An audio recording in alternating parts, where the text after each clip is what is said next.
Today I'm exploring the Museum of History and Industry, or the MOHAI, located in South Lake Union, right on the water. This museum is primarily a history of Seattle museum, and it tells Seattle's story through the lens of the industries that helped create and shape it. You'll walk in and be greeted by an assortment of neon signs, Seattle memorabilia, and grand things like boats and planes hanging from the ceiling. I suggest beginning by heading up the stairs to the second floor and seeing what's essentially a trailer for the museum in the Prologue Theater. Then continue to the Native Ground exhibit, where they discuss how the native people use natural resources like salmon, cedar, and the seasons. As you go further into the exhibit, they explore the interactions the native people had with the colonizers they traded with.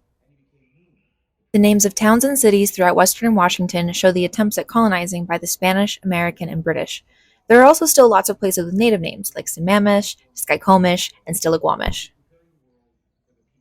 The exhibit follows the colonization of the area, what early settler life was like, and major families like the Denny's, who were helped by the local Duwamish when they first arrived. In fact, Seattle was named after the Duwamish chief of the time, Chief Seattle.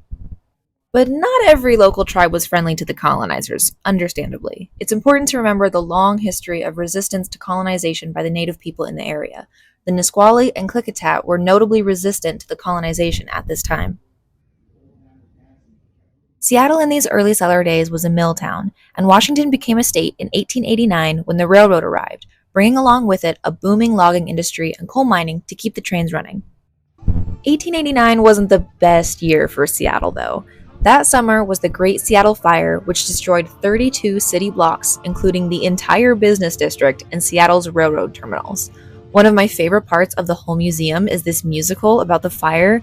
If you only do one thing here, have it be this.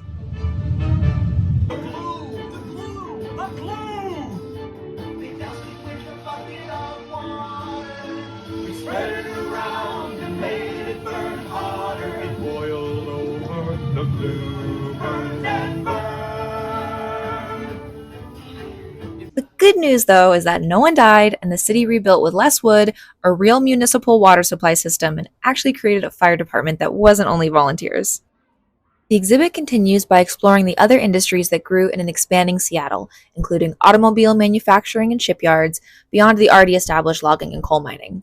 The formation and evolution of Seattle had everything to do with the industries taking root there, and the MOHAI explores this thoroughly.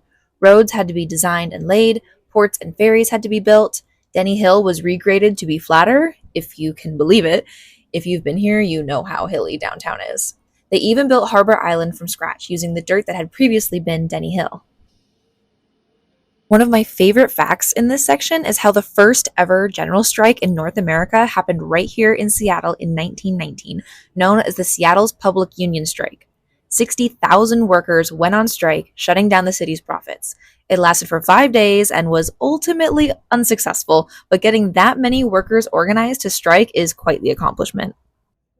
I would love to keep giving y'all history lessons, but I'll hold myself back and let you come here to see for yourselves.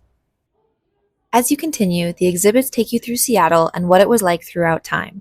From Prohibition, through the Depression and World Wars, the baby boom, the Cold War, the economic downturn in the city in the 70s, and into the birth of the worldwide companies that currently are the leaders in their field, like Boeing, Microsoft, and Starbucks. MOHAI doesn't forget about locally famous businesses either, like Shelley's Leg, Seattle's first disco and gay bar, named after the leg she lost to a cannon that misfired in a Pioneer Square parade. The lawsuit money allowed her to open the bar. And The Lusty Lady, a famous peep show known for its amusing and creative marquee announcements. And you can't talk about Seattle industry without talking about the tech boom. What I didn't know is how much medical technology was invented here, like the ultrasound, the first kidney treatment centers, and prosthetics that allow the wearer to run. There's a small section that covers the musical innovations of Seattle locals like Nirvana and Sir Mix-a-Lot, but if that's your jam, I suggest the Museum of Pop Culture for more. If you're fascinated by statistics like me, don't skip this mural. It's full of interesting facts. Like Seattle has the 4th worst traffic among North American cities. Yeah, that feels accurate. Seattle is also only the 41st ranking city when it comes to annual rainfall in cities in the continental US, but 4th when it comes to annual number of cloudy days. They even cover briefly how Washington was shaped by environment and climate. Up on the top floor is the Maritime Gallery, where you can look through a submarine periscope. It has a great view of the Space Needle. And if the kids get antsy and need a place to get creative, they have a kidstruction zone especially for them. Back on the first floor, on the back wall, is the Bezos Center for Innovation. It's a wall of local innovations with space for more to come. Like using sound waves to clean teeth, like in a Sonicare, was invented at UW. Cranium the board game, Costco, and brighter neon tubes for neon signs were also started here. Further along, they have this interactive wall explaining what makes a city a hub for innovation. It goes into detail about why some cities throughout history were perfect for innovation throughout time. I like that one of their lessons is that good ideas are made when people with different skills and perspectives work together. Also, I just love interactive elements in museums. Such a fun way to interact with the information.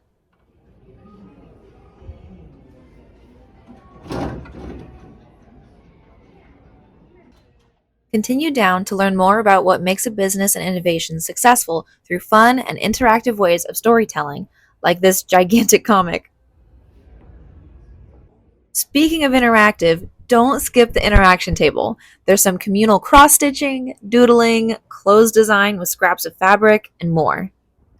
This is a great museum to come learn about the history of Seattle through the lens of industry and innovation for people of all ages. There really is something here for everyone, and you get a nice view of the Space Needle on the way out.